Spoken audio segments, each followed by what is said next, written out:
महात्मा गांधीजी यांच्या जयंतीनिमित्त NGO कॅम्पेशन 24 Kolhapur we care व निसर्ग अंकुर संस्थेच्या वतीनं कोल्हापुरातील दसरा चौक येथे जैन बोर्डिंगमध्ये 150हून अधिक रानभाज्यांचं प्रदर्शन भरलं आहे। याचा सविस्तर आढावा घेतला आहे आमच्या प्रतिनिधी सुरेखा शेजाळे यांनी। राष्ट्रपिता महात्मा गांधीजी यांच्या जयंतीनिमित्त वनस्पती पर्यावरण क्षेत्रात काम करणाऱ्या सामाजिक संस्थेच्या वतीनं आज जैन बोर्डिंग येथे 150हून अधिक रानभाज्यांचं प्रदर्शन भरलं आहे। आपण माझ्या मागे पाहू शकता।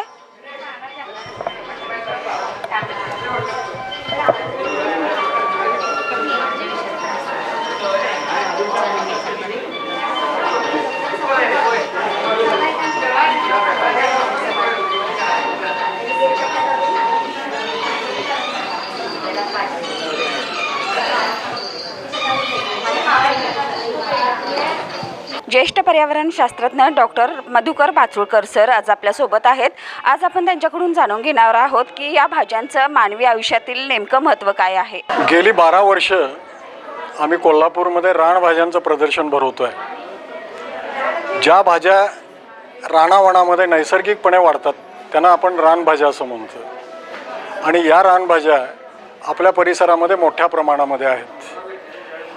रानभाज्यांचा वापर आहारामध्ये ही काही नवीन पद्धत नाही, ही पारंपरिक पद्धत आहे। जंगलावनामध्ये राहणारे, कोकणामध्ये राहणारे, खेड्यापाड्यामध्ये राहणाऱ्या लोकांना रानभाज्यांच्याबद्दल भरपूर माहिती आहे। तर या रानभाज्यांची ओळख अलीकडच्या काळामध्ये लोकांनी विसरलेली आहे। त्याची परत ओळख व्हावी या उद्देशानं आम्ही गेली 10-12 वर्ष रानभाज्यांचं प्रदर्शन भरवतोय। याच्यातल्या बहुतांश रानभाज्या ज्या आहेत त्या तणवर्गीय आहेत आणि या तणवर्गीय रानभाज्या ज्या आहेत त्या अगदी रस्त्याच्या कडेनं, शेतामध्ये, ओसाड जागी वाढलेल्या आपल्याला दिसतात। यांचा आहारामध्ये वापर कसा करावा याची माहिती मिळावी याच्यासाठी आम्ही प्रदर्शन आयोजित करतो आहे।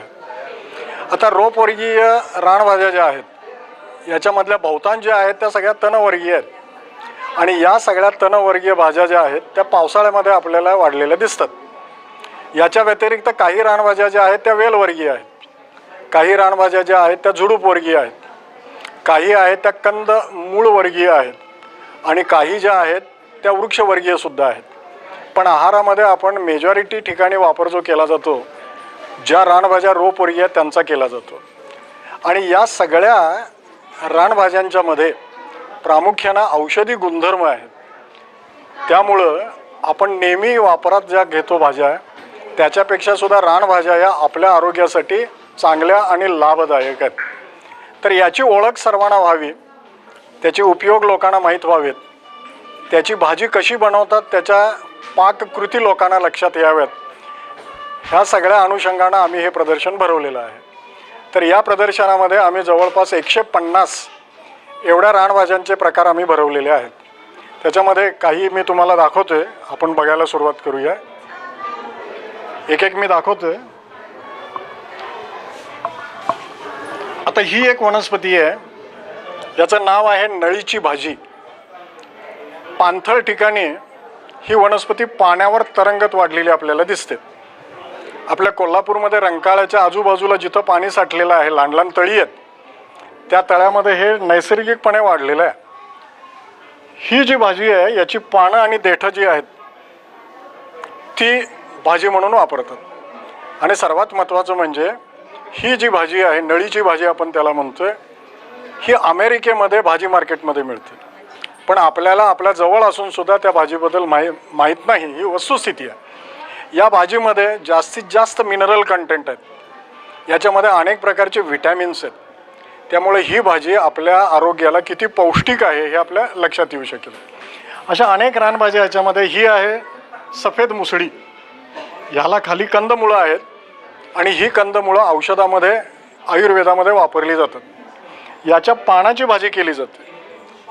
त्यानंतरची ही केना म्हणून वनस्पती आहे, ही अगदी शेतामध्ये तण म्हणून वाढलेली आहे, या केनाची भाजी केली जाते। नाल नावाची वनस्पती आहे, ही नाल नावाची वनस्पती तर पठारावर सगळ्या ठिकाणी वाढलेली आपल्याला दिसते, याच्या पानांची भाजी केली जाते। हा रानवांग्याचा प्रकार आहे। अशा अनेक भाज्या या ठिकाणी ठेवलेल्या आहेत। याच्यामध्ये ही महत्त्वाची भाजी एक आहे, याला भारंगीची भाजी म्हणतात, ही लोकांना बऱ्यापैकी माहीत आहे। ही वर्षभर हे झुडूपवर्गीय वनस्पती आहे आणि याच्या कोवळ्या पानाची आणि त्याच्या फुलांची भाजी म्हणून वापर केली जाते. आयुर्वेदामध्ये याची जी मुळं आहेत ती दम्यावर वापरतात.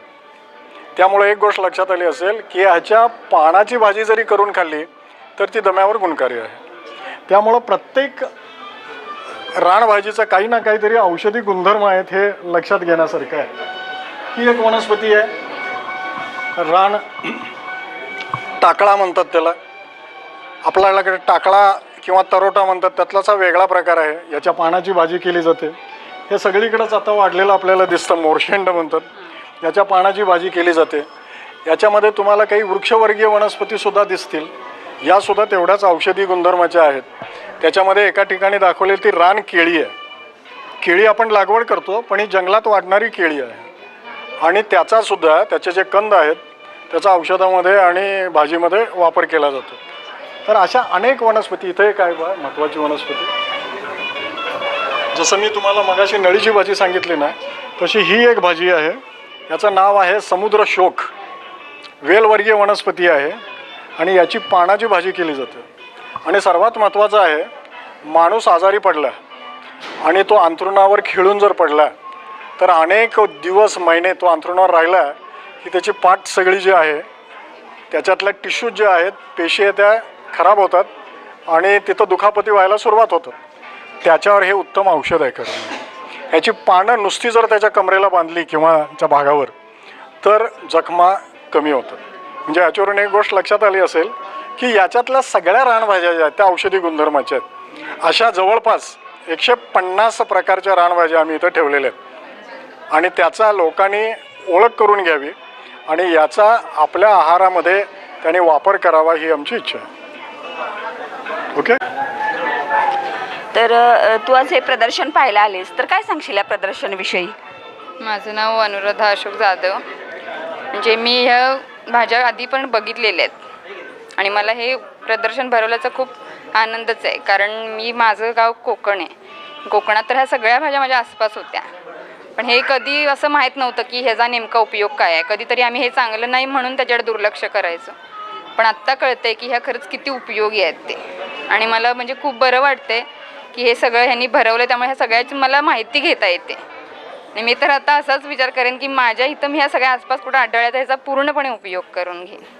नैसर्गिकरित्या उगवणाऱ्या आणि आरोग्यवर्धक अशा रानभाज्या इथं आज आपल्याला पाहायला मिळाल्यात आणि उद्या या ठिकाणी 50हून अधिक रानभाज्या कशा बनवायच्या हे याचं प्रात्यक्षिक दाखवलं जाणार आहे.